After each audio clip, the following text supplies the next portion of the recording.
Para você que sintoniza a Rádio ZLZN, a primeira rádio profissional da internet do Amazonas, a rádio do site imediato. Agora em Manaus são 7 horas e 16 minutos. O Poder e Opinião desta sexta-feira, dia 5 de maio de 2023, já está no ar, trazendo muita informação e análise política para você começar o seu dia bem informado aqui com a gente. Estamos em conexão nesse momento com a Rádio Logos FM 87.9 para você que está na zona centro-sul da capital amazonense. Você pode sintonizar aí o seu rádio ou então ficar aqui com a gente pela internet. Estamos no Facebook e também no YouTube. Muito obrigado a você que já começa a nos acompanhar aqui no Poder e Opinião de hoje. Vamos saber então quais são os destaques da edição de hoje do Poder e Opinião. Poder e Opinião. Credibilidade. Você encontra aqui. Na Câmara Federal, 42 deputados apresentam pedido de impeachment de Lula. Deputados querem revogar decreto que voltou a exigir visto de 4 países. Expectativa, segundo eles, é que isso prejudique o setor do turismo. Zé Gotinha é usado para cutucar Bolsonaro. Postagem divulgada nas redes sociais afirma que é preciso regularizar as vacinas antes de viajar para o exterior. Deputada do PSOL quer obrigar a ex-presidente a vacinar a filha Laura. Deputado das rachadinhas aqui do Amazonas é homenageado por vereadores de Parintins. 7 horas e 18 minutos, o Poder e Opinião já está no ar. Poder e Opinião, primeira edição. Com transmissão pela rádio ZLZN, Rádio Palmeira FM 102.1 em Manacapuru e Rádio Logos FM 87.9 em Manaus. Muito bem, 7 horas e 18 minutos. Antes da gente começar os debates de hoje, já está comigo aqui o professor Ademir Ramos, nos estúdios da ZLZN. Vamos dar uma passadinha aqui nos principais jornais do Brasil para saber o que é destaque nesta manhã de sexta-feira. Olha só, a Folha de São Paulo traz como matéria de capa a primeira derrota de Lula no Congresso, expõe na base legião de infiéis. Derrubada de decretos de saneamento mostra insatisfação de aliados. Presidente cobra Alexandre Padilha por falta de articulação, é a matéria principal da Folha de hoje. Mesmo com arcabouço, déficit primário pode durar até 2031, é outro destaque aqui da Folha de São Paulo. Presidente critica Campos Neto em volta do Conselhão.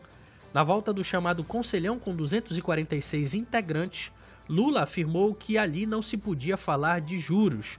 Como se um homem pudesse saber mais que 220 milhões de pessoas, disse em recado ao presidente do Banco Central após manutenção da Selic em 13,75%. Também é destaque hoje aqui da Folha, que traz o destaque do futebol internacional. Napoli conquista a Itália. Time do Sul encerra jejum de 3 décadas e vence primeiro título depois da era Maradona, 33 anos depois. O Napoli, um time do sul da Itália, né, que é a parte mais pobre do país ali europeu, voltou a conquistar um título italiano. Agora a gente vai dar uma passada no jornal Estadão, Estado de São Paulo. A matéria de capa de hoje, após revés no Congresso, Lula assumirá a coordenação política. Líderes de partidos serão ouvidos, emendas estão sendo liberadas. A partir da próxima semana, o presidente Lula chamará para conversas representantes de MDB, PSD, União Brasil e PSB e cobrará fidelidade nas votações no Congresso. Juntos, os 4 partidos controlam 12 ministérios e impuseram o primeiro revés de peso ao Planalto ao contribuir para a derrubada de trechos dos decretos que alteravam o marco do saneamento. Durante a semana, o governo também foi derrotado com o adiamento da votação do projeto de lei das fake news. A cúpula do PT defende trocas de ministérios, principalmente do União Brasil, que controla 4 pastas, tem 48 deputados e todos votaram contra o governo no caso do saneamento. O Planalto começou a liberar anteontem 10 bilhões em emendas a parlamentares, além de cargos no segundo escalão. É o principal destaque de hoje do Estadão. Agora a gente vai para o Rio de Janeiro. O jornal O Globo de hoje traz como manchete: governo dos Estados Unidos pressiona Big Techs a limitar riscos da inteligência artificial. Casa Branca cobra responsabilidade ética das empresas de tecnologia. Brasil prepara nova lei. É o destaque de hoje do Globo. São 7 horas e 21 minutos. A gente vai fazer o primeiro intervalo aqui do Poder e Opinião. Na volta, a gente começa os debates de hoje. Não sai daí. Poder e Opinião. Credibilidade. Você encontra aqui. ZLZN.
Sete horas e 23 minutos, estamos de volta com Poder e Opinião desta sexta-feira, dia 5 de maio de 2023. Estamos aqui na ZLZN, a primeira rádio profissional da internet do Amazonas.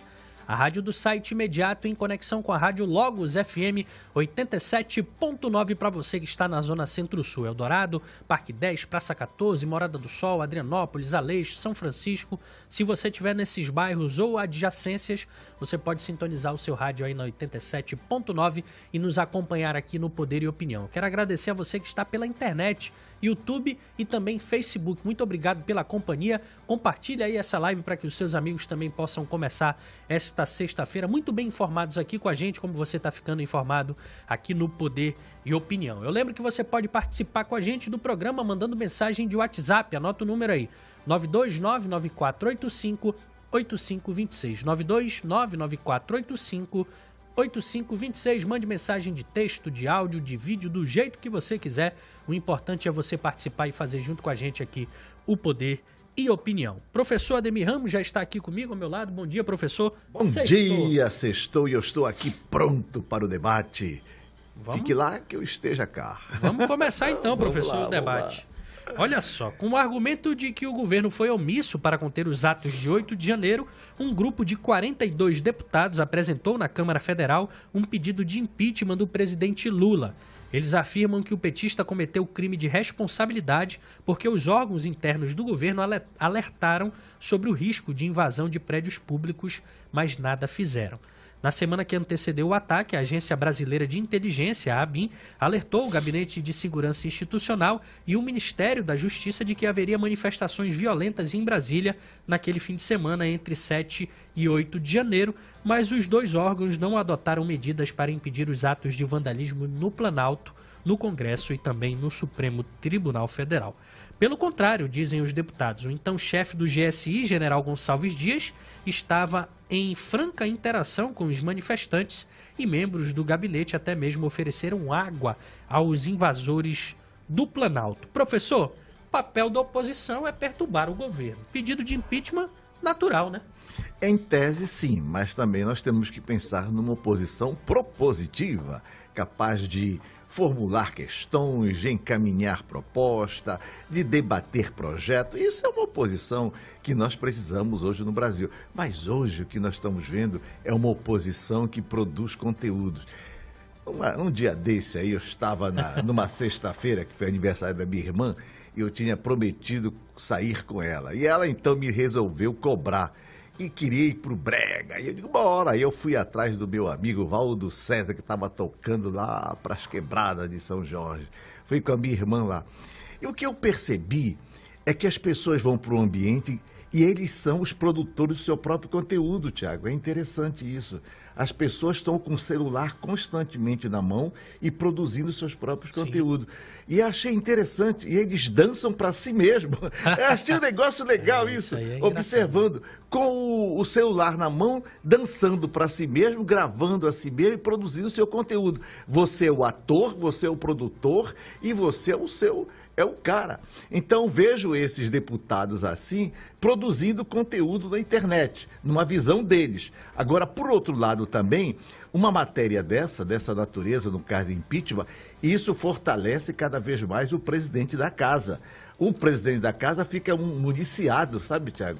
Por exemplo, esse deve ser o terceiro, ou quarto, ou quinto já. É o oitavo. Olha aí, é a oitava propositura de impeachment na Câmara Federal. Quer dizer, a Câmara, se dá para a gente avaliar assim, a Câmara é o recorte da representação popular. Lá você tem o chapelão, o narigão, o carecão, você tem a representação do povo. Está lá no recorte específico, lá na Câmara Baixa, na Câmara Federal. Então, eles produzem conteúdo para si mesmo, eles fazem as suas articulações, eles aparecem na grande imprensa, porque... E também, ao mesmo tempo, o Tiago, desqualifica o Instituto Legal do Impeachment. O impeachment é um instituto legal. Por outro lado, também, eles ficam municiando o presidente Lira, porque quando for conveniente e necessário for, o Lira, o presidente da Casa, da Câmara Federal, pode usar esses instrumentos que são tidos como raso e inócuo, ineficiente, pode ganhar força sendo potencializado para defender interesses particulares. Quer dizer, já é o oitavo proposta de impeachment do governo Lula. E considerando que o STF e a Polícia Federal estão investigando a questão da tentativa do golpe do 8 de janeiro, considerando que já foi aprovada uma comissão, uma CPI, uma CPMI, uma comissão mista de inquérito no Congresso Nacional, considerando tudo isso, a transparência dos atos da imprensa, tudo, mesmo a seus deputados, para municiar a sua própria imagem, como aqueles jovens e aquelas jovens que estão no brega, gravando a sua própria imagem e produzindo o seu próprio conteúdo. Como diz o caboclo, vige, maninha, vote. Tá certo. Professor, só para a gente trazer informação aqui, os parlamentares afirmam que Lula violou a Lei 1079 de 1950, olha só, a lei que é 50, a lei do impeachment, que trata dos crimes de responsabilidade do processo de julgamento para a perda do cargo. O artigo 8º estabelece como crimes de responsabilidade, portanto, suscetíveis a impeachment, os crimes contra a segurança interna do país.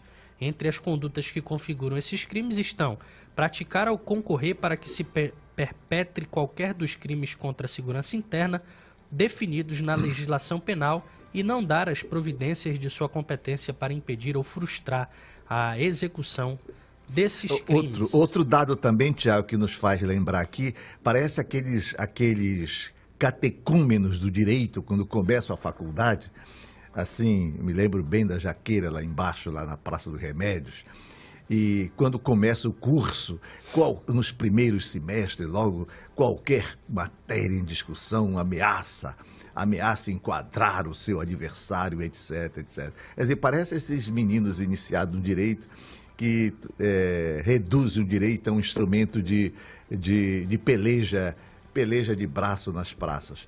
De qualquer maneira, vejamos, toda vez que um grupo de deputados dessa natureza menospreza a política e valoriza cada vez mais o poder judiciário, sobretudo a questão do direito, minimiza a política. Eles mesmos se desvalorizam, porque eles transferem competência para o poder judiciário, transferem competência para o jurídico, enquanto eles deviam tratar isso matéria política. Toda vez que nós esvaziamos a política, nós fortalecemos o direito. E aí que entra a força do poder judiciário. É importante esse diálogo entre a política e o judiciário, é muito importante, porque se não tivermos esse diálogo diretamente, um diálogo equilibrado, né?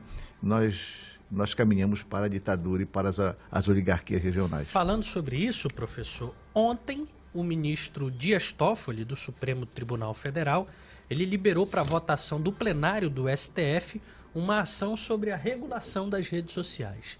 O STF está prevendo aí, pelo visto, que não vai passar o projeto na Câmara e já começou aí a decidir conta própria essa questão da regulação das redes sociais. A medida do ministro ocorre 2 dias depois da Câmara não votar aí o PL Você das vê, né, fake Tiago, news. os poderes não estão dialogando entre si. Claro que o STF tem autonomia para tomar suas decisões, votar os seus processos, etc. Claro, isso é o princípio legal. O judiciário tem autonomia. No entanto, num contexto desse, nessa conjuntura que vivemos, não custa nada um diálogo entre os poderes, o poder legislativo e o poder executivo sobre matéria dessa maneira. O que se pode ver? Está cumprido com o seu dever constitucional? Sim, mas ao mesmo tempo está atropelando o Congresso Nacional? Sim. Por outro lado, não tem diálogo nenhum? Não. E o que é que se pretende com isso? É o ativismo jurídico? Não sei, pode ser. Então, vejo que é a tentativa de atropelar mesmo. Atropelar, porque não custa nada um diálogo. Ou, como você mesmo entendeu, na tentativa de atropelar ou não, de se afirmar, negando que o poder legislativo vá avançar nesse combate à desinformação. Pode ser uma interpretação desta natureza, o que denuncia um descrédito ao poder legislativo e, sobretudo, à Câmara Federal. É isso que temos vivido no Brasil, infelizmente, né, professor? Esse princípio da separação dos poderes de Montesquieu lá, que diz que os poderes são harmônicos, porém independentes, não é uma realidade no Brasil. Toda vez que o STF acha que tem algo que na avaliação da cúpula dos ministros precisa ser resolvido, eles usurpam lá o poder do executivo e até mesmo do legislativo e acabam se tornando uma espécie de poder moderador do Brasil, como se essa figura ainda existisse dentro do nosso ordenamento jurídico.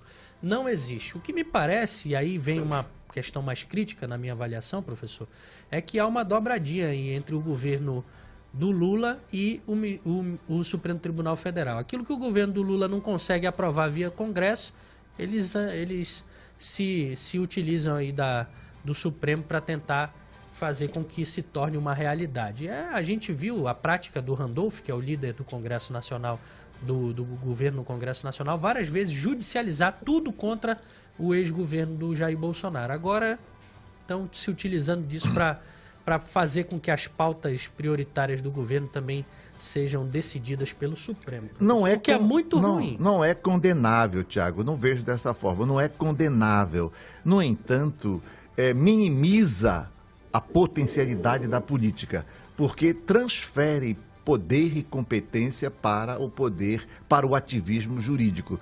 No entanto, é uma estratégia, pode ser uma estratégia do governo, avaliando sua potencialidade ou não, recorrer a essa âncora jurídica para poder garantir ou, por outro lado, encaminhar projetos objetivos. Pode ser, Tiago, uma estratégia. Isso é legítimo. O governo apresenta uma proposta dessa maneira, articula dessa forma e, ao mesmo tempo, o Poder Judiciário se pronuncia, decide sobre a matéria e aí o governo entra para contemporizar, conforme aprendemos, o príncipe não bate, o príncipe manda bater. É isso aí. Professor, a gente falou aqui que foram 8 pedidos de impeachment já protocolados contra o Lula. Nesse mesmo período, na gestão de Bolsonaro, haviam sido protocolados apenas 2.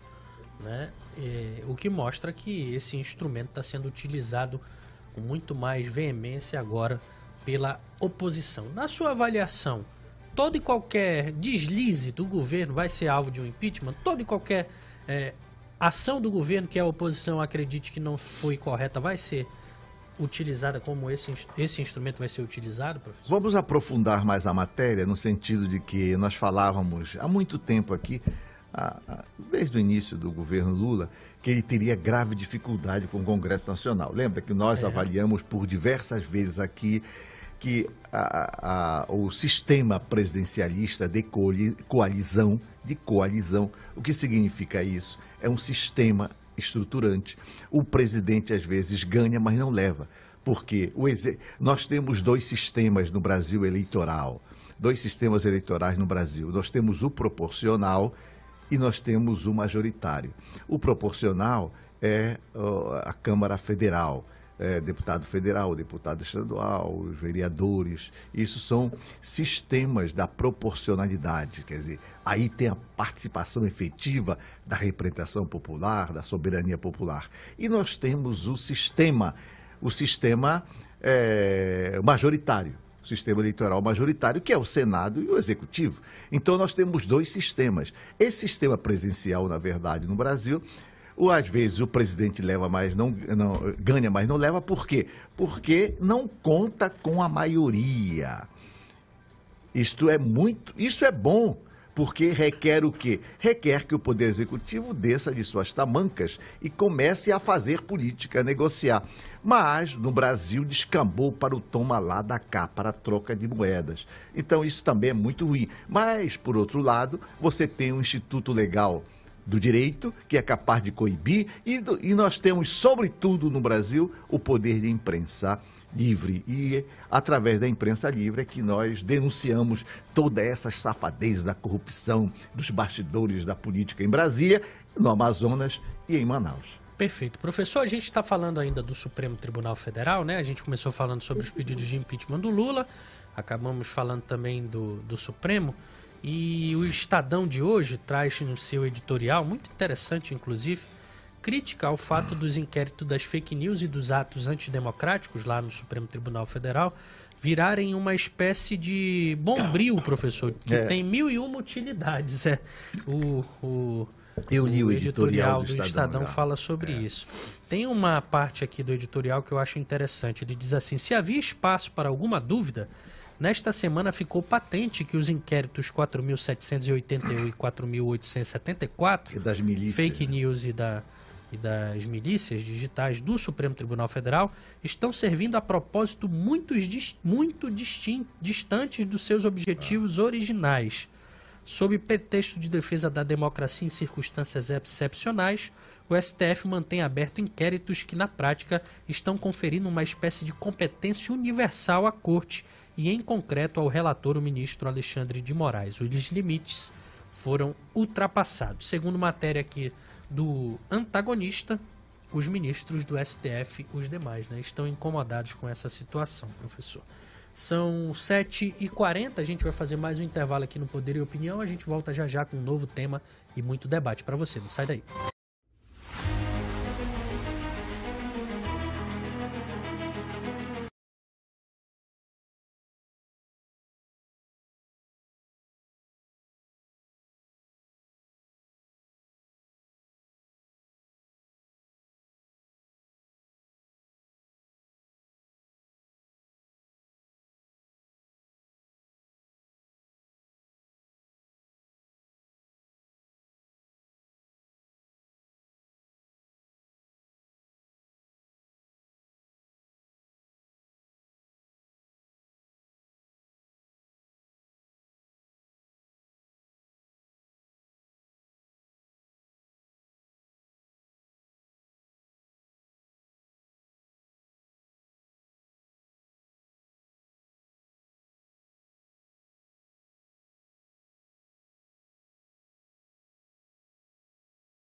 7 horas e 42 minutos aqui na capital amazonense. Estamos de volta com Poder e Opinião desta sexta-feira, dia 5 de maio de 2023, pela Rádio ZLZN, a primeira rádio profissional da internet do Amazonas, a rádio do site imediato.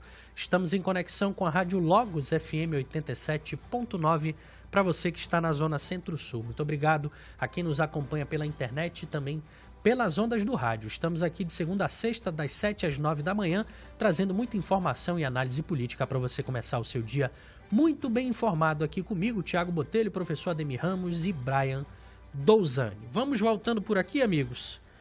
Trocando de assunto, 10 deputados tentam sustar o decreto do presidente Lula, que voltou a exigir o visto de turistas dos Estados Unidos, Canadá, Austrália e Japão.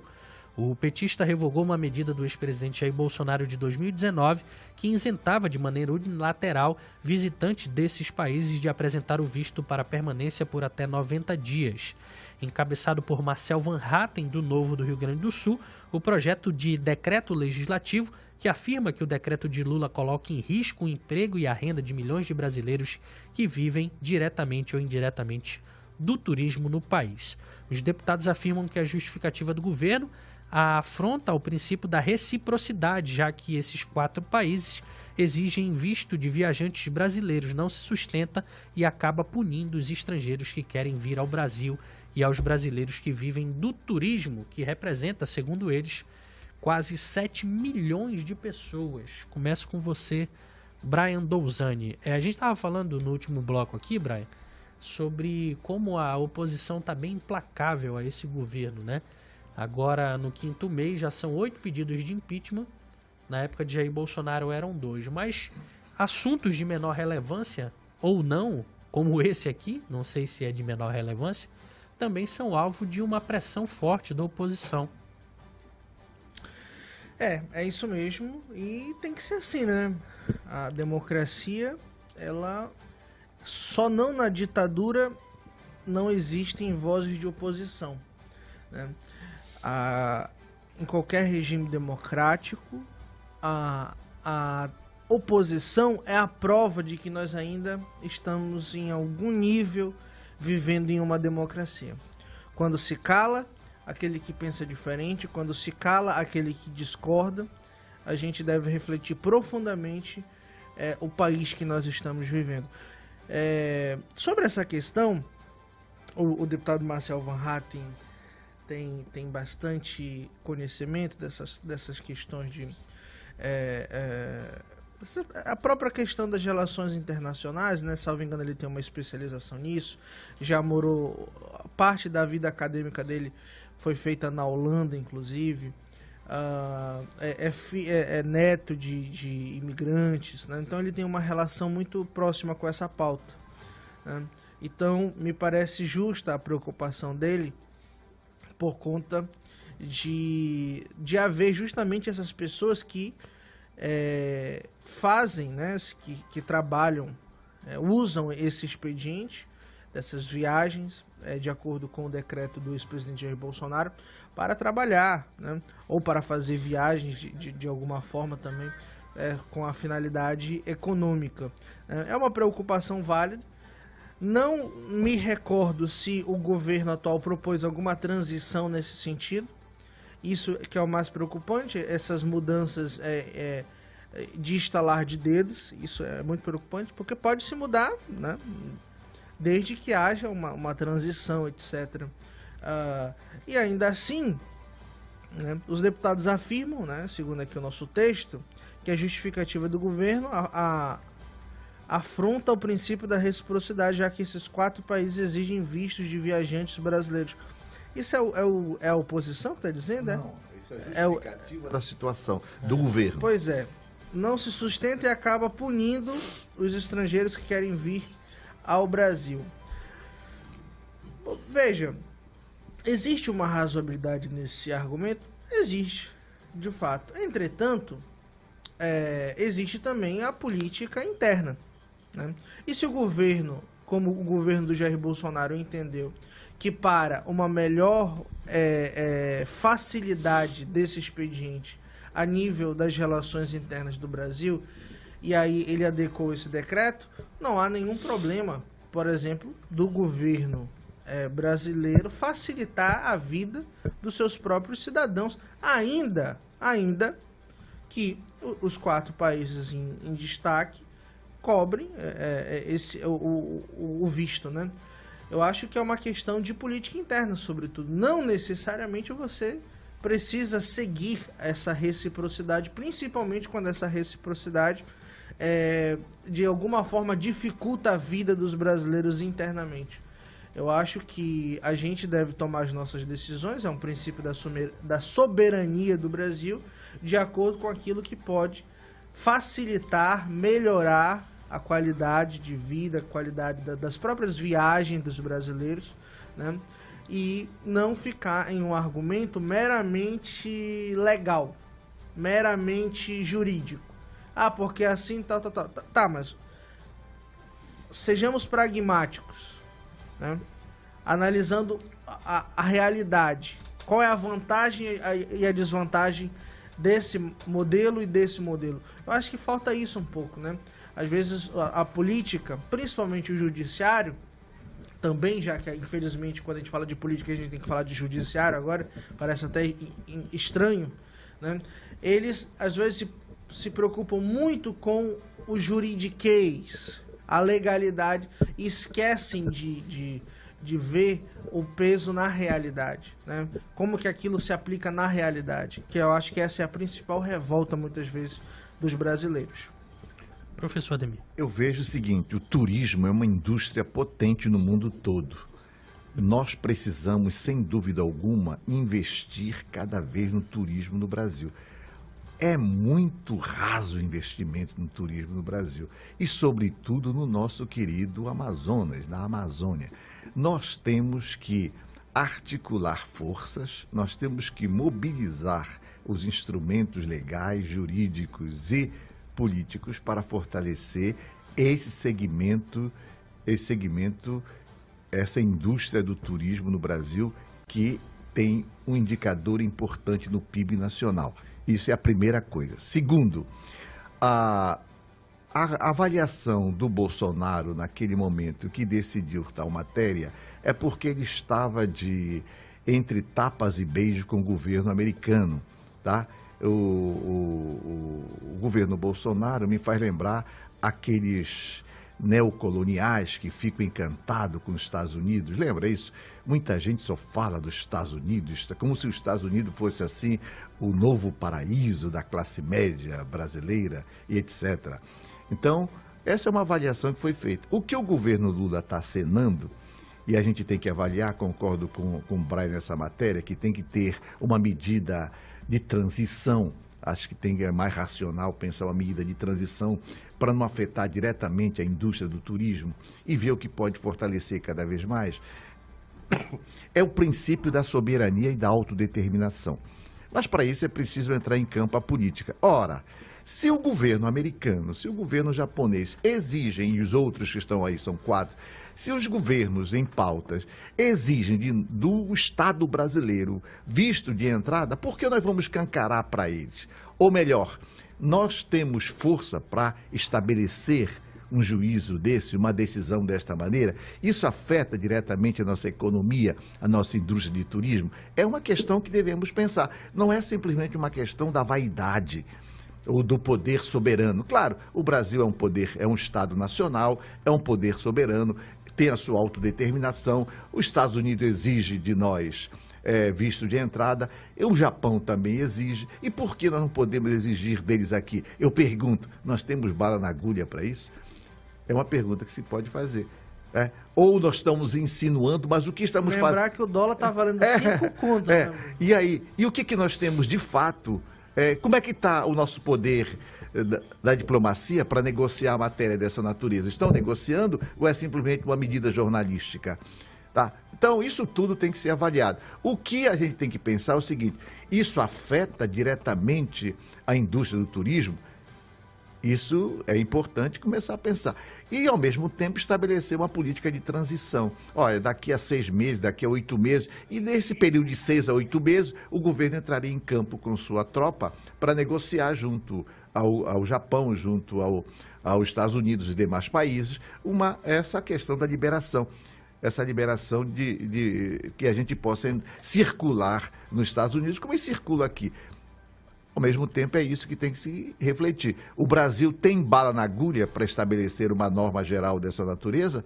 Ou isso afeta diretamente a nossa economia do turismo? Isso tudo tem que ser avaliado, porque nós somos um país que estamos em desenvolvimento e precisamos de capital de fora, de investidores e de consumidores internacionais para o nosso bem cultural. E tem mais, não é só o turismo que afeta com isso, a cultura também saiu agora com o IBGE, um dos indicadores importantes no PIB, e por isso que é importante chamar a atenção a cultura de praia, né, a cultura do boi-bumbá, a cultura brasileira que é marcada por uma diversidade muito grande, a questão linguística e dos povos originários e dos povos tradicionais, tudo isso são valores, são culturas materiais que faz do Brasil ser esse povo lindo, marcado pela sua diversidade.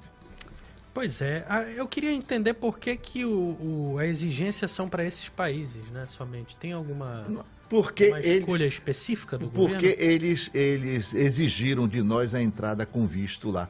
Okay. Essa questão. É isso que eu estou dizendo. Como devolver o... É uma forma de birra, talvez. Mas, ao mesmo tempo, a pergunta é: temos bala na agulha, diria o Bolsonaro? Temos bala na agulha para atirar? Não temos. Ou temos?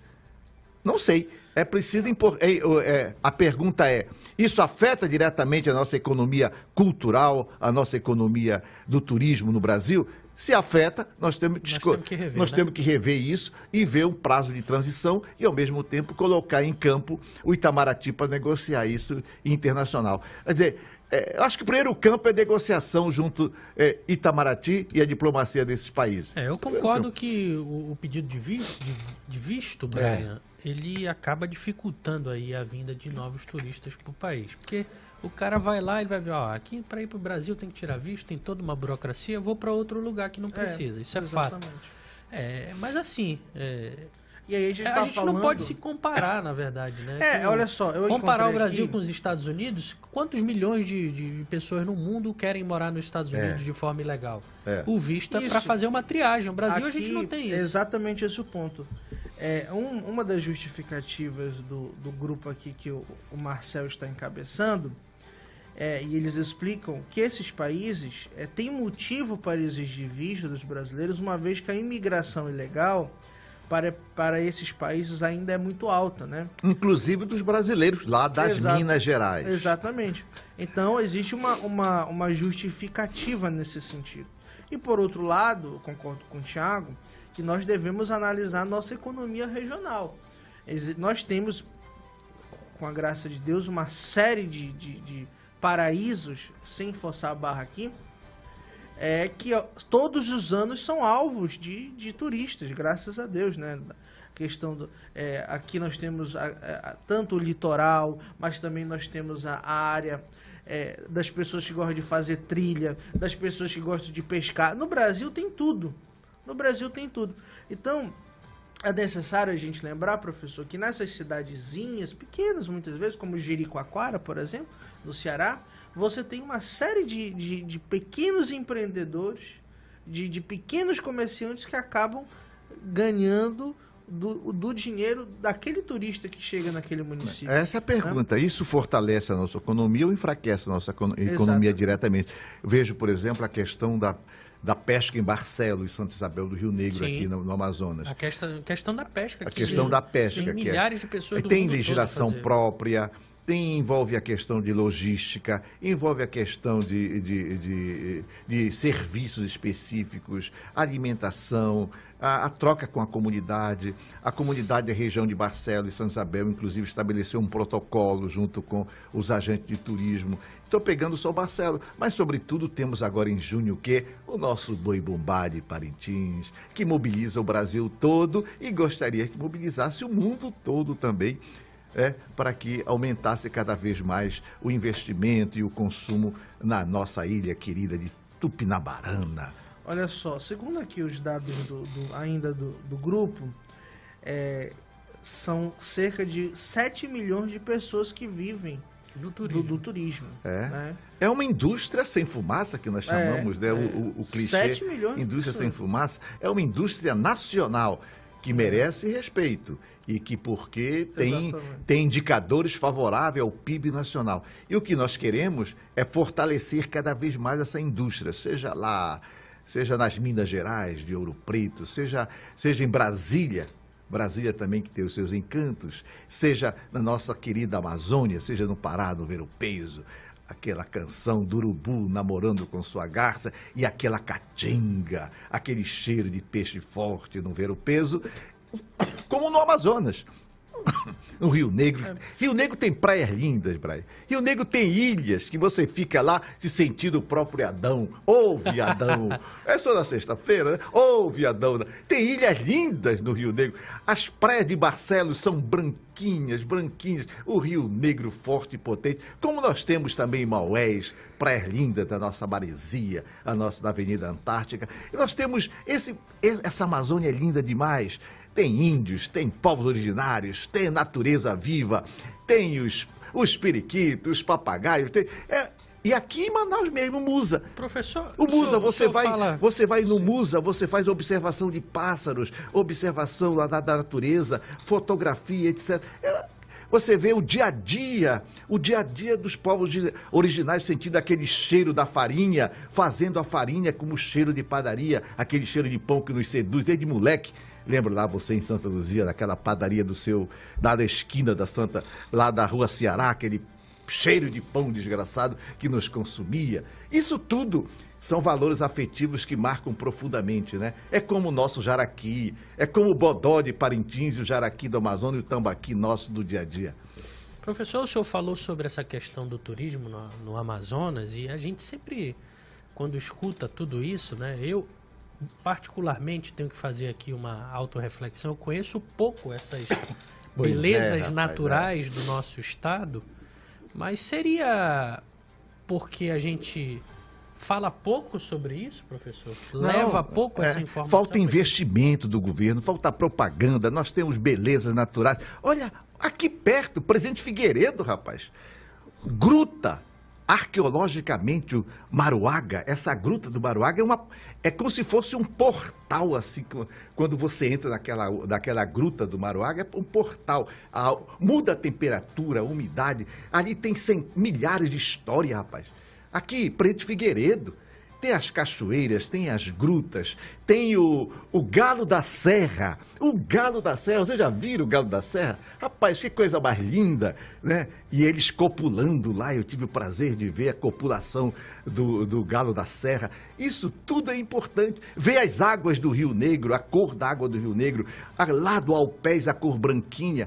Você vê um dos rios mais bonitos que eu já vi, o Rio Tapajós, com essa cor de verde, de esmeralda. Olha o Tapajós lá em Santarém, a beleza que tem. Falta divulgar a nossa cultura. Você vê, o que é que o Purus tem de encantamento? O que é que o Juruá tem de encantamento? O que é que o Madeira tem de encantamento? O que é que o Rio Negro tem? E o que é que o Amazonas tem? Essa diversidade. Vai em Silves ver. Tem turismo, tem hotelzinho bonito, tem alimentação, tem pescaria. Visite o Amazonas que você vai se dar muito bem. E tem mulheres e homens lindos, assim como nós. Ora. Tá certo, professor. 8 horas em ponto, a gente vai fazer mais um intervalo aqui no Poder e Opinião e volta daqui a pouquinho. Não sai daí. Jornal Poder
8h03 na capital amazonense. Estamos de volta com Poder e Opinião desta sexta-feira. Sextou, meus amigos. O clima tá de tranquilidade e risos descontraído aqui nos estúdios da ZLZN. 5 de maio de 2023, você está na Rádio ZLZN, a primeira rádio profissional da internet do Amazonas. A rádio do site imediato. Estamos em conexão com a rádio Logos FM 87.9. Diz para todo mundo aí que estamos aqui de segunda a sexta, das 7 às 9, trazendo muita informação para você começar o seu dia bem informado aqui conosco, comigo, Thiago Botelho, Brian Douzani e professor Ademir Ramos. Vamos voltar por aqui trocando o nosso tema de hoje. Olha aqui, o governo do presidente Lula resolveu usar os canais institucionais nas redes sociais para, podemos dizer assim, dar uma cutucada no ex-presidente Jair Bolsonaro sobre o tema vacina. Uma publicação disse assim, ó: vai viajar para o exterior? Regularize suas vacinas, diz o texto inserido com a foto do personagem Zé Gotinha, que aparece sorridente ao lado de um avião. Temos a imagem de apoio aí, meu amigo Will? Coloca na tela pra gente essa postagem aí. Eu acho que a gente tá com... Não sei se a gente tem essa imagem, mas era pra ter, enfim. Eu vou pegar aqui e vou passar pro Will. É uma cutucadinha, né, Brian? Sem dúvida alguma, uma cutucadinha. O Lula é um brincante, né? Como a gente costuma dizer por aí. Ele faz parte da política do atual governo sempre detonar um pouco mais o seu adversário, né? E não digo desse governo, acho que todo governo, né? Sendo bastante justo aqui. A gente, quando está no poder, e eu sempre costumo dizer, professor, que o poder é uma coisa perigosíssima. É fascinante. Não é fascinante o poder. Nada de perigoso. O poder tem o poder de corromper o ser humano como ninguém. Eu fico vendo políticos, por exemplo, como o Tasso Gereissati, que não é milionário, é bilionário. Só um, para citar um exemplo. E você vê que às vezes o cara tem todo o dinheiro que um homem pode querer, desejar ou imaginar, mas às vezes o dinheiro em si ainda não é o poder. E aí muitos vão para a política, etc, porque o poder tem o seu fascínio, né, próprio, sem dúvida alguma. E por eles muitos já fizeram loucuras. Então, faz parte da política você tirar uma onda com a cara do seu adversário, né? O próprio Bolsonaro passou 4 anos... Ó, não fala nada, senão o PT volta, tá ok? O PT vai voltar, tá ok? Se vocês... né? Olha aí, Thiago. Olha aí, ó. Vai viajar para o exterior. Olha o Zé Gotinha onde ele tá, lá em cima do avião, com essas cores do Brasil, e parece aquele da Trans Brasil, né? Lembra aquele avião? É o avião presidencial. Vai viajar para o exterior, regularize suas vacinas. Eu posso me pronunciar sobre essa matéria? Claro, professor. Tem coisa interessante, assim. A política tem interfaces que nos chamam a atenção.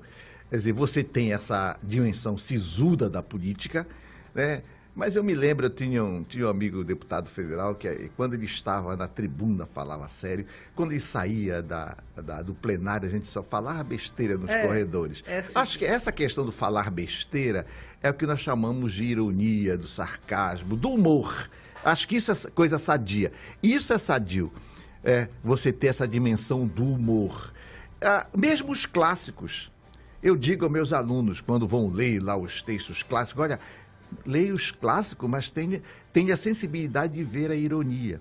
A ironia porque está lá marcado, bastante irônico. Os clássicos, a ironia do Adam Smith em relação à fábrica de alfinete. Veja a ironia do velho Marx gozando a burguesia. Frei Bauer, quando ele quer sacanear com Bauer, chama de Frei Bauer. Para sacanear mesmo, para desqualificar o pensamento do Bauer.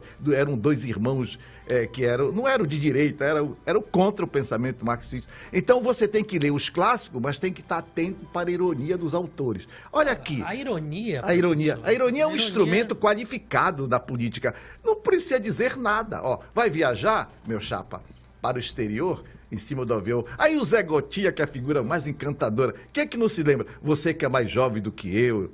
Ô, Brian, você se lembra do Zé Gotinha, né?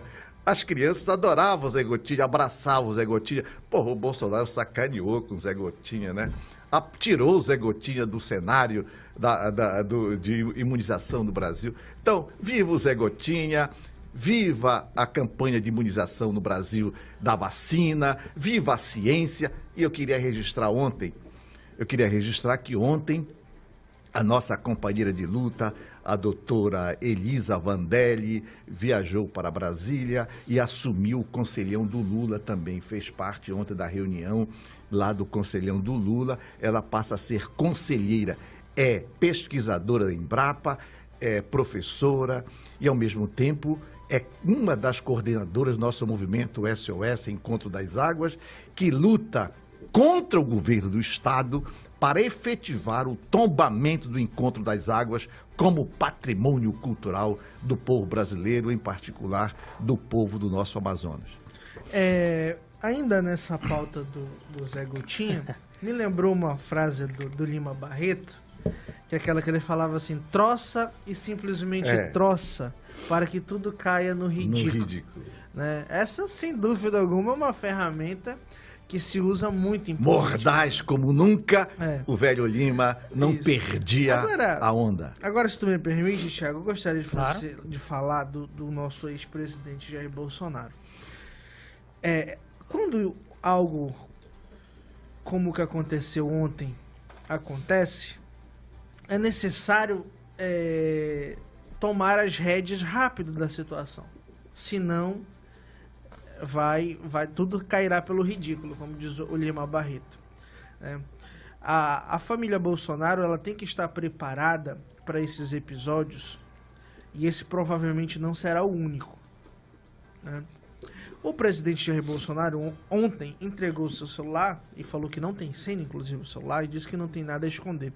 Isso é um ponto positivo até para sua defesa. Né? Agora, é necessário ele resguardar a sua imagem política. Isso aí eu não tenho dúvida. E é necessário esse coronel Cid, acho Tenente Coronel vir, assumir o BO ou entregar quem tiver que entregar. Mas na política, quanto mais se dura uma pauta, né, principalmente uma pauta desabonadora, mais se tem o nome da pessoa, dos alvos, nos jornais, nos grupos de WhatsApp, nas redes sociais. E isso é terrível para uma liderança, porque compromete a liderança. Né? Para o Jair Bolsonaro ter a independência, ter a lisura de ser uma liderança, ele não pode se contaminar com essas questões. É necessário o corpo jurídico, o PL, o partido, a família que está na política, pensar nessas problemáticas que virão, e certamente virão, de maneira estratégica. Né? Então, esse talvez seja, enquanto a gente fala que o desafio do governo é se livrar das CPIs, montar uma base, montar sua liderança em vez de estar patinando no Congresso. Por outro lado, sendo bastante justo, a direita também tem uma série de dificuldades para superar nesse primeiro momento de 2023. Primeiro, esses processos do Jair Bolsonaro, que eu espero que ele esteja sendo bem assessorado nessa questão. Né? Eu acho estranho, por exemplo, não sei a qualificação do Fábio Van Garten. Me parece que é um advogado, né? É uma questão de tudo ou nada. Então não se pode colocar amadores. Eu não estou dizendo que ele é amador, evidentemente, mas me preocupa quando eu não vejo ali, pelo menos, um advogado de renome, né? Não, tipo assim, não um Cristiano Zanin, né? Mas tem que ser alguém que lute, pelo menos como o Cristiano Zanin. Me parece que fez o ministro Gilmar Mendes se emocionar lá no Supremo Tribunal Federal. Então, é necessário encontrar um corpo jurídico que corresponda à necessidade dos pepinos que o Bolsonaro vai enfrentar, e certamente vai. Ele já prestou seus primeiros depoimentos. Inclusive, acho que nós nem chegamos a tocar aqui, professor, nesse assunto, que a alegação do Bolsonaro sobre a questão lá das eleições foi que ele estava à base de remédios, não foi? Estava azucrinado. Ele estava com morfina na cabeça. Maconha vencida, que diz o caboclo lá no Corocorô, chamamos de maconha vencida. Isso. Era a morfina, diz que estava azucrinado, chamando Jesus de Genésio, diz que não sabia o que fazia. Jesus. Mas pra ele falar isso, com certeza existe nessa data alguma Ele foi orientado pelo advogado. Receita igual o cartão de vacina. Não pode ser uma receita falsa. É. Mas eu espero que pra ele falar isso, ele tenha como comprovar que ele estava... Rapaz, eu achei uma desculpa meio esfarrapada. Deixa eu fazer aqui uma análise mais técnica. Eu ainda estou inspirado pelo Zé Gotinha. Eu estou inspirado pelo Zé Gotinha. Só besteira. O Zé Gotinha. Só tem gay. O Zé Gotinha. Só besteira. Só besteira. O Zé Gotinha aqui, na verdade, é uma figura mítica entre nós, né? Rapaz, eu tinha muito medo do Zé Gotinha. Tu tinha medo? Porque nunca era gotinha, normalmente era injeção mesmo. O Gotinha Mas era só pra eu queria me distrair deter as aqui crianças. em dois polos importantes para a gente analisar. Primeiro, meu caro Bray, a esquerda não tem um poder hegemônico em termos de intervenção no Congresso Nacional. Fato. Não tem. Isso é fato. Por isso concordo contigo que está a patinar. E ontem o Lula puxou a orelha do seu articulador principal, Padilha. Ontem houve a posse do conselhão, os conselheiros, inclusive a Elisa Vandelli, eu já fiz a saudação a esta militante da causa na Amazônia. Elisa estava lá.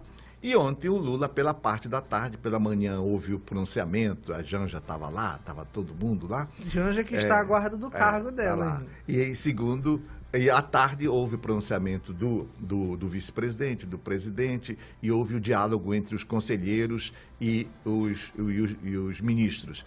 E o Padilha estava lá também. E o Lula falou, olha, eu gostaria de fazer uma louvação aqui ao Padilha, que teve a capacidade de montar esse conselho, esse conselhão aqui. Eu queria que ele tivesse o mesmo desempenho com o Congresso Nacional.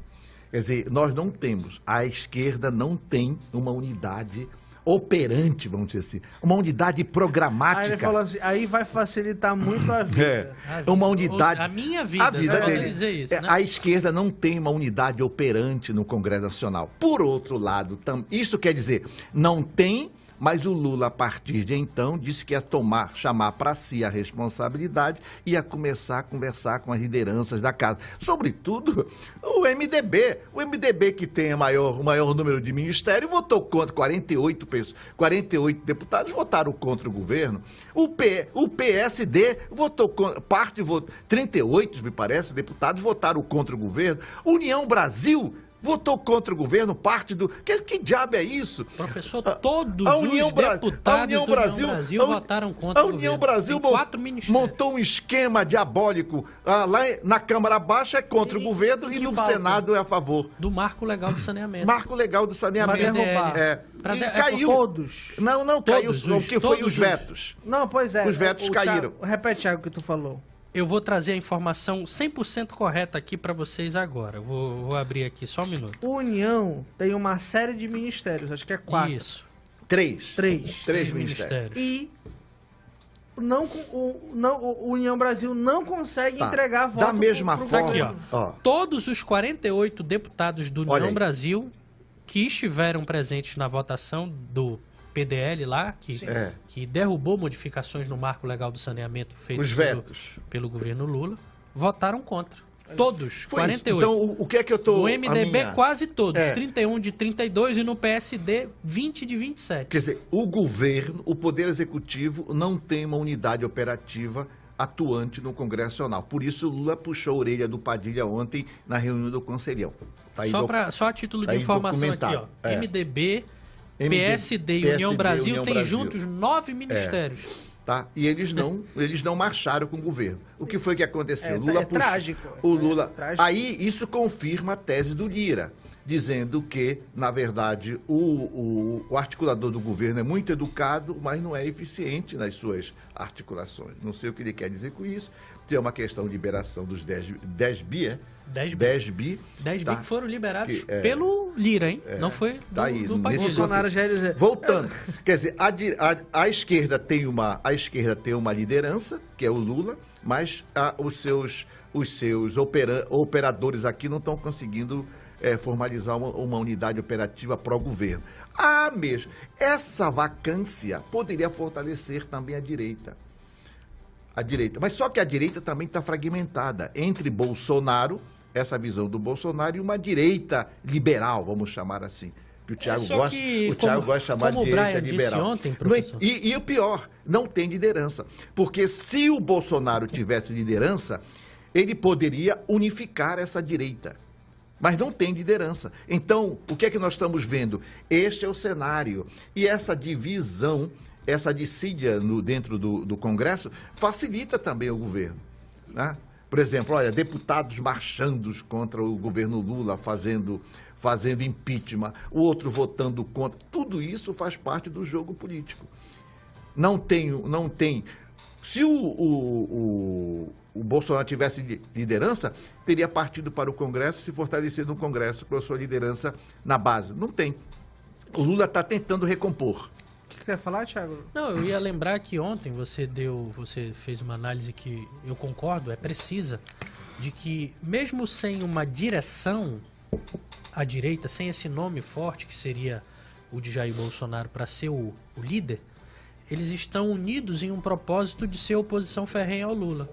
E eles estão deixando as divergências, os liberais, dos conservadores, do pessoal da igreja, do pessoal do agro, eles Da bala, da Bíblia, essas bancadas que têm um pensamento mais de direita, mas são divergentes, o que é natural na política, eles estão deixando essa divergência de lado, estão unidos na direção de fazer uma oposição ao Lula. Você vê, por exemplo, o MBL, que foi crítico ao Bolsonaro, unido com bolsonaristas raiz ali, votando contra o PL das fake news, votando para a derrubada dos decretos do marco legal do saneamento, enfim. Você vê a direita, mesmo com os seus fragmentos, com os seus vários polos, podemos dizer assim, nesse momento unida em prol de fazer oposição ao Lula. E se a gente pegar e voltar um pouco na história, Brian, professor, foi exatamente essa união da direita contra o PT que fez alçar Bolsonaro à presidência da República.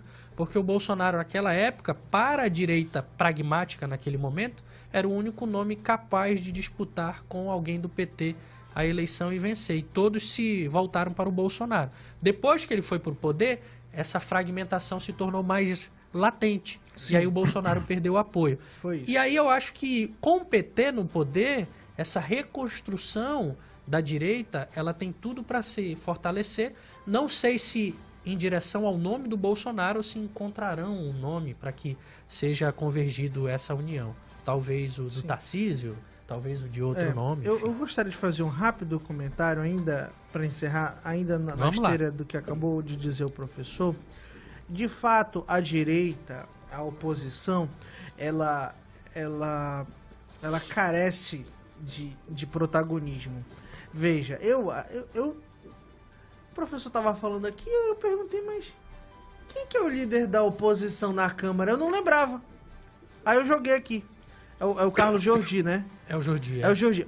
Mas isso aqui é preocupante, porque, veja, eu não vejo o Jordi tendo espaço em grandes debates e em grandes canais de televisão debatendo. Ele não tem. Ele não tem tamanho. Ele não tem, só que... Olha, por exemplo, eu sempre faço a medição da competência de um parlamentar por quem tem experiência nisso. Eu vi o Arthur Virgílio Neto fazendo elogios ao Carlos Jordi essa semana no Twitter. E o Arthur é alguém que conhece muito bem os meandros do Congresso Nacional. Agora... Então isso acendeu no meu radar um olhar diferente pro Jordi, porque eu tinha essa mesma ideia. Por quê? Por quê? Porque é ofuscado cara que foi vereador de Niterói, depois virou deputado federal. Entendeu? Quem é? Foi. Não, ele tem que se provar, ele tá e ele tá nesse tempo ainda para se provar. A gente também não pode exigir dele tudo agora. Mas precisa ganhar uma voz mais predominante. Precisa discursar. O Nicolas Ferreira, por exemplo, que está como vice-líder, é muito mais protagonista, tudo bem, é o mais votado do país e tal, até uma comparação um tanto injusta, né? Mas o Carlos Jordi precisa aparecer, é um rapaz novo, né? Eu acho que está no seu segundo mandato. Segundo mandato. Então tem que aparecer. Eu não sei, Thiago, ainda, eu não quero aqui menosprezar a capacidade. A única coisa que eu colocaria é se para esse momento da história não caberia um político mais experiente, né? Talvez o próprio PL não tenha esse político, e aí é um problema. Na né? Câmara, me parece exemplo, que não. Porque, por exemplo, o PSDB e o Cidadania têm a figura, por exemplo, do Carlos Sampaio, promotor de justiça, foi um ferrenho defensor do impeachment, ficou grisalho os cabelos dele na Câmara, o cara da maior experiência. Então, às vezes, pode ser que, pelo fato do PL ter eleito muitas pessoas novas, né, e até gente de segundo mandato agora, ainda não tenha, de fato, um político do calibre que a situação exige. Isso daí é compreensível, né? Mas o deputado Carlos Jordi precisa aparecer um pouco mais. Eu queria fechar Um minuto, tecnicamente professor, pra gente isso fechar. dizendo o seguinte: o partido hoje é o príncipe da democracia.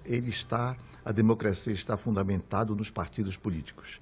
Só que o partido em si hoje, pela dinâmica das democracias, ele se transformar em bloco histórico. Então, esse bloco histórico no Brasil está centrado em 10 partidos, né, que foi exatamente o que o Lula fez. A direita também fez o seu bloco histórico lá também. Na verdade, pessoal, o bloco histórico, o partido requer de liderança. E liderança tem que ter legitimidade, tem que ter direção, é isso que nós estamos falando aqui. Tem que ter direção ética, direção política e direção moral. O que nós estamos vendo? Está faltando direção. Olha a ironia aqui que nós estamos vendo. O Lula é um instrumento, é um ator que unifica a direita. Olha a ironia, é o Zé Gotinha da política. Quer dizer, o Lula é o Zé Gotinha da política, unifica a direita, quer dizer, a direita está, segundo a análise do meu companheiro que está à minha esquerda, o Thiago, o Lula unifica a direita em torno dele. Agora, a direita, quer dizer, e a direita tem que ser mais propositiva. Não basta só apresentar projeto de impeachment ou querer fragmentar o projeto da PL. É preciso que a democracia seja dinâmica e essa dinâmica se dá minoria, maioria, direita, esquerda e, ao mesmo tempo, esse processo de direção.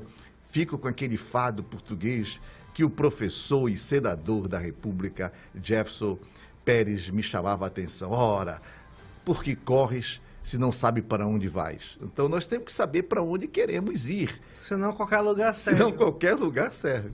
Fico com saudosa memória do nosso senador Jefferson Pérez. Perfeito. São 8h25, o professor me deu uma excelente ideia. Eu vou escrever um artigo hoje ainda sobre o Lula ser o homem capaz de unir a direita. 8h26, a gente vai fazer um rápido intervalo e volta daqui a pouquinho. Não sai daí. Poder e opinião. Credibilidade. Você encontra aqui.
São 8 horas e 28 minutos, estamos de volta com Poder e Opinião desta sexta-feira. Sextou, meus amigos, essa sexta-feira, dia 5 de maio de 2023. Você está na Rádio ZLZN, a primeira rádio profissional da internet do Amazonas, a rádio do site imediato. Estamos em conexão nesse momento com a Rádio Logos FM 87.9. Eu lembro que você pode participar com a gente do Poder e Opinião e mandar sua mensagem de WhatsApp. Anota o número aí, é o 9299485-8526.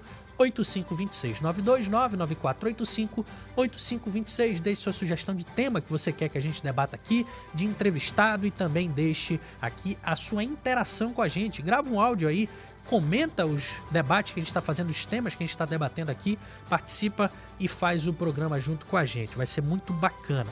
Eu quero pedir também que você compartilhe essa live aí, você que está na internet, para que os seus amigos também possam receber aqui as nossas informações. Faz um favor também aí para mim, comenta na live aí de que bairro de Manaus você está ligadinho aqui no Poder e Opinião. Se você estiver fora de Manaus ou do Amazonas, diz de que cidade, de que estado, de que lugar do mundo você está ligadinho aqui com a gente. A gente quer saber até onde o nosso sinal aqui do Poder e Opinião está chegando.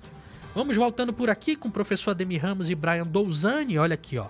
A deputada federal Luciene Cavalcante, do PSOL de São Paulo, protocolou uma representação no Ministério Público Federal para que o ex-presidente Jair Bolsonaro seja investigado em relação à situação da vacinação da sua filha, Laura Bolsonaro. Após ser alvo de uma operação da Polícia Federal, o ex-chefe do Executivo disse que nem ele e nem a filha se vacinaram contra a Covid-19. Na representação, a parlamentar pede que o órgão tome medidas para obrigar o ex-presidente e a ex-primeira-dama Michele a vacinarem a pequena Laura, de 12 anos. Para a deputada, uma decisão tomada pelo Supremo Tribunal Federal em dezembro de 2020 deu ao Estado o poder de determinar que os cidadãos se vacinem. Professor Ademir. Nós estávamos falando exatamente disso, do poder operativo da direita e da esquerda dentro do Congresso Nacional, que não temos liderança.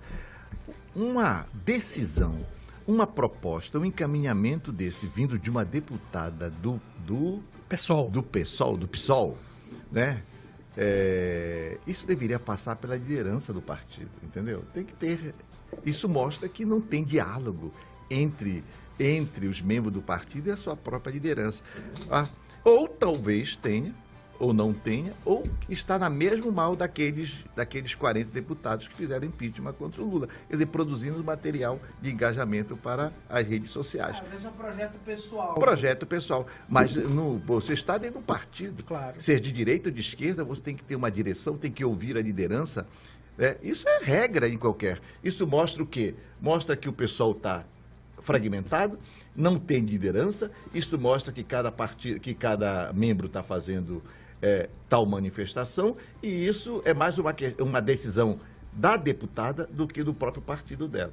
Quer dizer, você obrigar, existe uma obrigatoriedade legal não existe, mas existe uma obrigatoriedade moral do pai e da mãe, da família, cuidar das crianças. Isso está lá no Código, está lá na Constituição Federal, existe no ECA, e existe uma obrigatoriedade moral.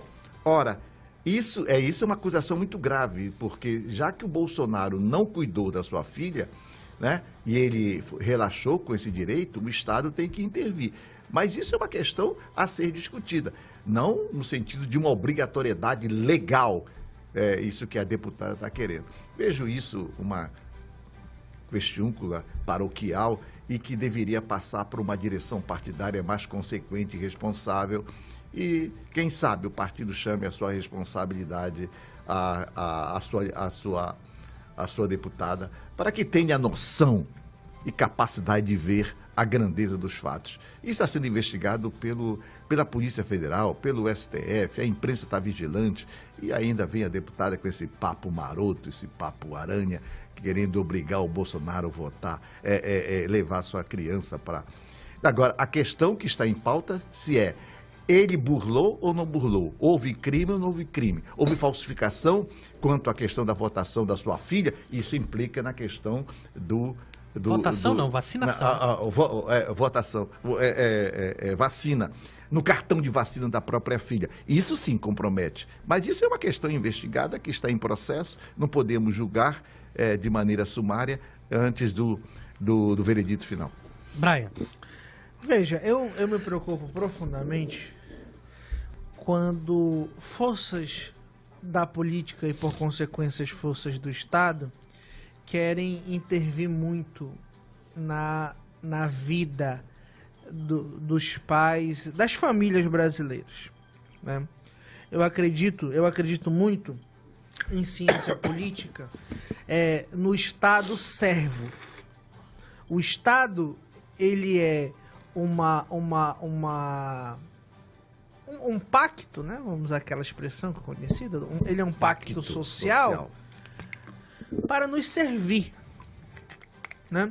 Para melhorar a nossa vida, legal, para nos prestar serviços públicos, para entregar o mínimo de dignidade que um cidadão brasileiro precisa e necessita. O Estado ele deve servir para tudo isso. Quando o Estado começa muito a tentar se ingressar em aspectos daquilo que eu entendo como sendo o campo da liberdade do homem, eu me preocupo profundamente, né? Partindo para o caso concreto, até onde eu sei, e isso são falas do próprio ex-presidente Jair Bolsonaro, há um laudo que justifica a não vacinação da sua filha. Há um laudo para isso, né? E, evidentemente, que só está se questionando ele por conta disso, porque ele é o ex-presidente da República. Se fosse qualquer um outro que tivesse deixado de vacinar a sua filha por conta de um laudo, certamente a deputada do PSOL não estaria representando essas pessoas. Então, será que a deputada ela está interessada no bem-estar da filha do Jair Bolsonaro ou ela está preocupada em aparecer? Uhum. Essa é a minha preocupação. Esse é o primeiro ponto que eu trago aqui, né? Muito populista a pauta, no pior sentido da expressão, muito de uma política pequena. É de uma política pequena esse tipo de coisa, né? Se há uma justificativa, e aí é necessário a gente falar aqui, e isso não é teoria da conspiração, que hoje já se ouve falar, Thiago, professor, dessas consequências adversas por parte de algumas vacinas, né? Já há alguns estudos preliminares, já há pessoas por aí dizendo que desenvolveram alguma coisa, alguma sequela. Mas não viraram jacaré. Não, certamente, não viraram jacaré, né? Então, existe com certeza quadros de saúde que o médico entende, olha, você é uma pessoa nova, você tem toda uma imunidade, etc, etc. Fazendo um cálculo de risco, né? Pode-se entender sim que você não precisa nesse momento tomar a vacina. É possível que esse diagnóstico exista. Uma ordem exista. médica que uma deve ordem, ser claro, respeitada. claro. Eu queria amarrar uma que questão que tu chamaste a atenção. Como é você mais jovem, tem mais tempo de leitura, está com a cabeça mais fresquinha. Você está muito fresquinho hoje, assim, legal. Nosso amigo Pedro, professor, Quer me desmoralizar o vídeo. Eu estou falando da sua suave inteligência que eu quero resgatar aqui. Professor, nosso amigo Pedro Batista, que participa vez ou outra com a gente aqui dos Constantemente. debates, está mandando uma mensagem aqui, lembrando do caso do Bruno Graff, que é um jovem do sul do país que tinha comorbidades, assim como, segundo Bolsonaro, Laura Bolsonaro tem, e ele tomou a vacina e acabou sofrendo um mal súbito. Questão da ordem médica. Eu acho que isso é um princípio legal. Ordem médica é obedecida. Mas eu queria pegar o gancho aqui do Brian, que é importante. Esta relação entre o Estado e família. Acho que é importante. Como nós vivemos no país com profunda desigualdade, Brian, então nós requisitamos ao Estado determinado suporte. Por exemplo, as creches, na verdade, é um pleito geral da classe trabalhadora, a creche. Nós precisamos de creche em Manaus, senhor prefeito. Queremos creche para as mulheres poderem trabalhar livremente prefeito e não presta nem cuidar informação de quantas escolas são. e cuidar diretamente da saúde das crianças. Precisamos de creche, senhor prefeito. Senhor governador, precisamos de creche. Faça essa junção, essa aliança, como a Amazônia chamava, essa aliança entre o governo e governo. Ação conjunta, o Negão falava de ação conjunta, governo e prefeitura, e façam creche. Então, mas fazemos isso porque a questão da desigualdade social, Bray.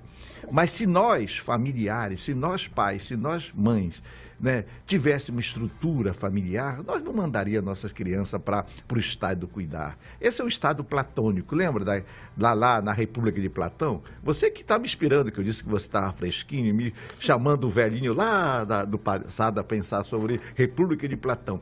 Então, se nós tivéssemos estrutura, se a família brasileira tivesse estrutura, não mandaria suas crianças para o Estado cuidar. Nós temos que fortalecer cada vez mais a nossa economia, nós temos que fortalecer cada vez mais a nossa soberania e, sobretudo, criando condições de emprego, trabalho e pão para nossas famílias, no sentido de oferecer as condições objetivas para que a gente possa bancar a educação das nossas próprias crianças. Nós temos exemplo aqui, por exemplo, você educou o seu filho, mas porque você tem uma estrutura, uma condição objetiva que lhe possibilitou isso. É isso que nós queremos do Estado. Nós queremos aqui menos Estado e mais família, mas nesse sentido, eu estou usando a regra. Adam Smith chegando. Não. Eu estou querendo menos Estado e mais família, mas para isso é preciso criar condições materiais objetivas para que as famílias possam ter uma saúde, um desenvolvimento intelectual e que a gente possa investir cada vez mais nas crianças e jovens. O que está acontecendo, que nós delegamos. Eu vi na SEDUC, Ibrahim. Eu vi na SEDUC as mães chorando para poder matricular sua criança. Tinha 6 anos e só pode matricular com 7 anos. E o Estado dizer que não podia fazer nada. E tem mães que manipulam, os pais que manipulam e dão suas crianças para o Estado abrigar por necessidade. Então, menos Estado e mais família, criando as condições objetivas para que a família possa se desenvolver moralmente e economicamente. Perfeito, professor. É o meu grito de guerra dessa sexta-feira hoje. 10 segundos. Porque o último bloco é importante. Sim, e professor, às vezes eu vejo muito uma crítica até equivocada quando se fala de Estado mínimo. Estado mínimo não é Estado fraco. Existe essa confusão. Estado mínimo é o Estado forte nas áreas que ele tem que ser forte. Segurança. Né? Educação e saúde e uma série de outras pautas. Ou seja, quando a gente tem famílias que precisam chorar na Secretaria de Educação por conta que seu filho tem que estudar, às vezes para ela conseguir trabalhar fora, isso não tem nada a ver com o Estado mínimo. Isso é um Estado ineficaz. Exatamente. Ineficaz. Nós precisamos de um Estado mínimo e um Estado forte nas áreas importantes da sociedade. 8h42, a gente vai fazer mais um intervalo aqui no Poder e Opinião. Na volta a gente vem com o último bloco de hoje, trazendo uma informação de uma reunião que vai acontecer hoje entre o governador Wilson Lima e as principais lideranças do Estado. O tema? Eleições de 2024. A gente volta já já.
8 horas e 45 minutos, vamos voltando por aqui com Poder e Opinião desta sexta-feira, dia 5 de maio de 2023, pela Rádio ZLZN, a primeira rádio profissional da internet do Amazonas, a rádio do site Imediato. Estamos em conexão com a Rádio Logos FM 87.9. Sem mais delongas, vamos trocar de assunto aqui, professor Ademir e Brian Douzani, para a gente conseguir debater aqui nesses últimos 15 minutos que ainda nos faltam.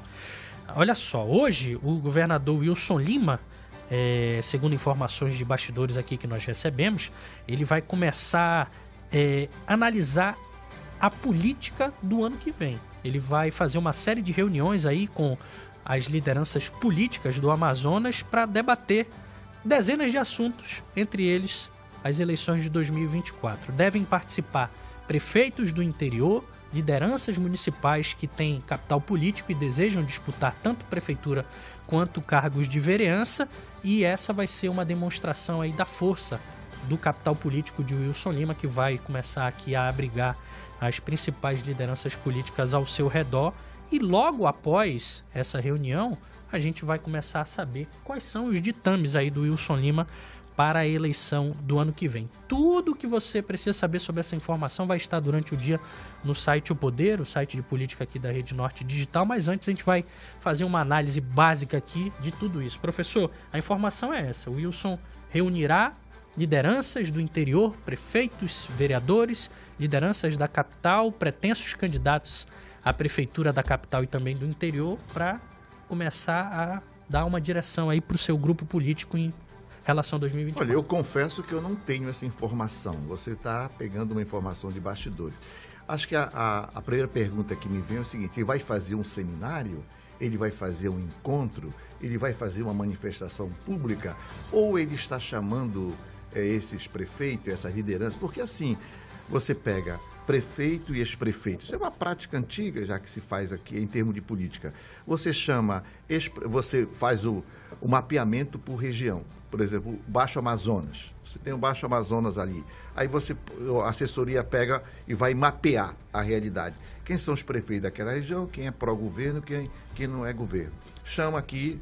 Quem são os vices? Chama os vices. Quem são os que foram votados, mas que não foram contemplados? Tudo isso chama para a mesa de negociação. Isso faz parte desse regramento da política, das tratativas de fortalecimento de um determinado bloco partidário para o governo. Isso vai fazer abertamente, escancaradamente, como fez o Robertinho lá na Assembleia, na Arena da Assembleia. Não sei se vai fazer abertamente ou vai fazer chamando para aquele encontro no gabinete, aquele encontro, aquela conversa, aquele almoço, aquele café, etc. Não sei como é que vai se dar. Mas o que ele está fazendo é dever de ofício dele. O que é que nós vimos aqui? Ora, para chegar a Roma, eu tenho que articular os meios. Para chegar a 2026, que ele quer ser, futuramente será o futuro senador da República, ele tem tudo para fazer, porque ele está com uma estrutura bem montada, tá? Mas é preciso combinar com o vice, é preciso combinar com o Paulderney hoje. O Paulderney está bem na foto, tá? Então vamos ver como é que vai se dar essa configuração, tá? Chamando para dialogar. Ele está fazendo um preparativo, um treino para 2024. Ele está chamando aquele processo de articulação. Está chamando os prefeitos, ex-prefeitos, ex-prefeitos e vice-lideranças regionais para um diálogo aberto com ele sobre isso. Está correto? Porque ele está visando o 2026. E, ao mesmo tempo, os candidatos a prefeito e os futuros prefeitos também querem ouvir o quê do governo? Querem ouvir alguma promessa. Você vai se comprometer com a minha campanha? De que forma vai se comprometer? O que é que eu posso contar de ajuda? Quer dizer, você tem que estabelecer esse diálogo. Não vejo nenhuma imoralidade nisso. Isso faz parte do processo de articulação, isso faz parte do processo em curso. Agora, por outro lado, temos que ver como é que está essa relação do senhor governador com o senhor prefeito de Manaus. Essas tratativas nós temos que ficar bem atentos, porque o Amazonas tem uma capital que é, na verdade, um movimento cabeção. Tem uma grande cabeça atrofiada, uma grande cabeça e um corpo atrofiado. Isso é a grande metáfora que nós temos aqui. O Wilson está batendo na tecla. articulando e apontando perspectiva para 2024 e 2026. Brian. Veja, essa reunião, essa suposta reunião, está ocorrendo, sem dúvida alguma, como também uma espécie de resposta à ajuda que o governador teve no passado, né? De muitos prefeitos do interior. Tirando Itacoatiara, Manacapuru, Parintins. Tem um elemento novo aqui também, agora lembra que nós analisamos aqui que o Paulderney mexeu no União Brasil, inclusive mexeu na direção do União Brasil, incluindo prefeitos na sua direção. Lembra isso? Sim. E o Wilson faz uma reunião em seguida dessa mexida. Não sei se isso tem gato na tumba, mas é bem interessante o contexto de conjuntura. O Paulderney mexeu na direção do União Brasil e o governador vem imediatamente na mosca, contrapondo com a força do interior. Não sei se tem lógica, se tem ilação. Sim. Mas como nós vivemos aqui, e você me pegou na contramão, que eu não tinha focado os meus holofotes para o Palácio da Compensa, né? Palácio da Compensa. Não, isso comprova aquilo que eu falei tem umas 2 semanas, que o Wilson apoiará quem vai vencer, ou ajudará o candidato... Quem ele pretende, que acha que vai vencer. Que vai vencer, exatamente. Essa reunião é exatamente isso. Por quê? Porque em 2026, essas pessoas terão uma dívida para com ele. Claro. Essa que é a questão que se coloca aqui, né? E nós já temos a nossa experiência histórica de que quem tem os prefeitos do interior leva o jogo. Tá aí o senador Omar para mostrar que isso é realidade. O senador Omar, que inclusive quebrou um precedente histórico. Não sei se o senhor sabe disso, professor. Nunca o senador de 1/3 havia sido reeleito desde a redemocratização. O senador dá uma cadeira, né? Que a troca do Senado é 2/3, 1/3, né? O senador de 1/3, via de regra, ele não conseguia, no Amazonas, se reeleger. O senador Omar veio e quebrou esse histórico. Se essa reunião vai acontecer, a esta altura do campeonato, o tabuleiro da política começa a se mobilizar rapidamente. Primeiro, por parte do Omar Aziz, e segundo, por parte do senador Eduardo Braga. Ambos não vão ficar inertes perante essa manifestação. Com certeza, como nós conhecemos um senador que é mais agressivo, já pegou o telefone aqui, já ligou e já deu aqueles berros, aqueles gritos por telefone para os seus parceiros. Quer dizer, o Wilson está mexendo no vespeiro. Tá. Porque uma coisa é ele ganhar a reeleição dele. Uma outra coisa é ele começar de fato a estruturar, como diz o ex-decano do Supremo, Celso de Mello, um projeto de poder. Né? Vamos fazer uma lembrança aqui do histórico do Wilson. O Wilson foi eleito em 2018 na onda do Novo, pegou uma pressão ferrenha com a pandemia, com a cheia do Rio. Teve problema com o vice, que era inicialmente o articulador político. Apanhou e aprendeu na adversidade. O Carlos Almeida foi banido do governo e o Wilson passou a ser o homem que, de fato, tocava a articulação política do governo dele. O Wilson cresceu, isso é fato. Ele se tornou um político habilidoso. Prova disso é que a União Brasil estava na mão do amazonino e nos estertores, ali nos últimos minutos, ele foi lá em Brasília e tomou a União Brasil para ele, o maior partido do país. E se deu muito bem, foi bem eleito, ganhou tranquilo, com folgas. O que eu percebo? O Wilson hoje, como a principal liderança do Estado, ele não está se eximindo de participar do processo político municipal. E essas mexidas, para mim, são naturais de alguém que está preocupado com o que vai acontecer daqui a 2 e 4 anos. Porque, vamos ser sinceros, em 2026 o Wilson sai do governo em março para ser candidato a senador. Então ele precisa preparar o terreno do que vai acontecer para que as forças políticas que vão ser alçadas ao poder sejam aliadas a ele. Claro. E por isso parte essa preocupação com a eleição municipal. O que é que eu acho que vai ser debatido nessa reunião? Quem são os prefeitos? Se eu não me engano, 42 municípios dos 61 serão políticos novos, porque não podem mais se reeleger. Ou seja, ele precisa de um time para colocar em campo. Ele precisa, como diz o Romero Jucá, estancar essa onda da renovação para não perder o controle do interior. Exatamente, esse é o primeiro ponto. Segundo ponto, capital. Ele vai se alinhar com o Davi Almeida? Acho difícil. As últimas aparições ou não aparições do Wilson com o Davi, as últimas aparições do Wilson com o Ramon mostram que o alinhamento dele com o prefeito não está lá às mil maravilhas, como já teve no passado. Tem a questão dos vereadores. O Wilson ganhou a eleição para a Câmara Municipal. A gente não pode esquecer isso. O candidato dele, por mais que não seja público isso, a gente sabe, o Caio André tem ligações com o governo. Venceu a eleição municipal. Então ele também tem interesse na Câmara. Na Assembleia ele tem controle total. Ele tem apenas um deputado de oposição. Então o Wilson, como o verdadeiro dono do jogo, ao contrário do prefeito, que se intitula o dono do jogo, mas o Wilson é essa principal força política do Estado, ele está atento ao que está acontecendo. Talvez, como disse o professor, por essa articulação do Paulderney, que é presidente estadual do União Brasil e mexeu as peças ali no comando do partido, o Wilson tenha não gostado muito do que aconteceu e resolveu se antecipar e colocar as peças ali no tabuleiro e ir organizando elas de acordo com a sua vontade do seu grupo. O que vai sair dessa reunião a gente não sabe. O fato é que estamos em maio, dia 5 de maio. 5 de maio. A eleição do ano que vem é só em outubro. Um ano e 6 meses aí. E quem antecipa um processo desse tem que ter muita grana. Não, e ele tem a vantagem de ter os partidos. Porque nesse mesmo março, tu falou do março de 26, março também é a janela partidária. Né? E os vereadores, quem não tem a carta, já está havendo uma pequena transição de partido. E tem um fato também importante, que esses partidos são todos diretório provisório.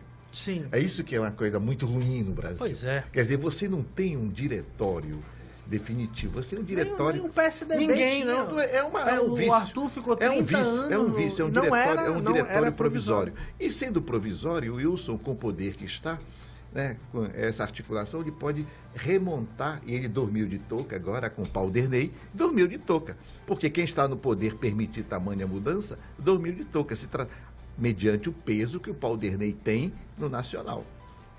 É diferente.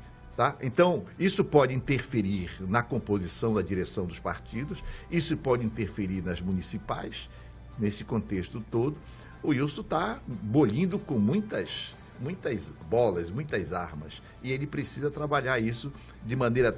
E tem mais uma coisa importante para se fechar, hoje, que nós temos que aprender. Política se faz em grupo. Se você não tem confiança em terceiro, você não avança. Então, sozinho não vai avançar.